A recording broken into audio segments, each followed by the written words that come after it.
চোখের জলে শেষবারের মতো তোফাজ্জেলকে বিদায় জানালো গ্রামবাসী।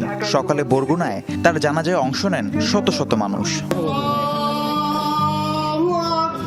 রাত 12:30টায় পাথরঘাটার তালুক চরদোয়ানিতে নিজ এলাকায় নেওয়া হয় মাসুদ কামাল তোফাজ্জেলের মরদেহ।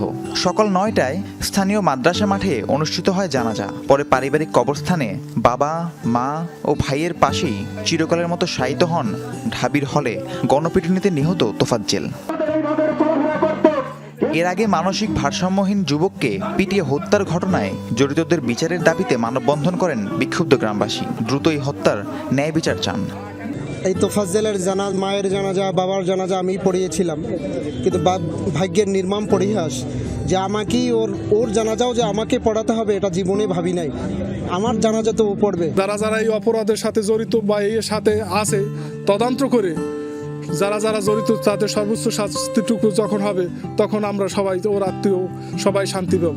বুধবার চোর সন্দেহে তাকে আটক করে ঢাকা বিশ্ববিদ্যালয়ের ফজলুল হক মুসলিম হলের শিক্ষার্থীরা। কয়েক দফা মারধরের পর তোফাজ্জেল অসুস্থ হয়ে পড়লে মধ্যরাতে তাকে হাসপাতালে নিয়ে যাওয়া হয়। সেখানে চিকিৎসকরা মৃত ঘোষণা করেন তোফাজ্জেলকে। 2011 সালে সড়ক দুর্ঘটনায় নিজ বাবাকে হারান তোফাজ্জেল। 2.5 বছর পর মায়ের মৃত্যুতে পুরোপুরি এতিম হয়ে যান। বড় ভাইও লিভার ক্যান্সারে আক্রান্ত হয়ে মৃত্যুর কোলে ঢলে পড়েন। সব হারিয়ে 2020 থেকেই সুস্থ স্বাভাবিক তোফাজ্জেল হয়ে পড়েন মানসিকভাবে বিপর্যস্ত। ওর বাবা মারা গেছে 11 সালে, মা মারা গেছে 13 সালে। তারপর থেকে একটা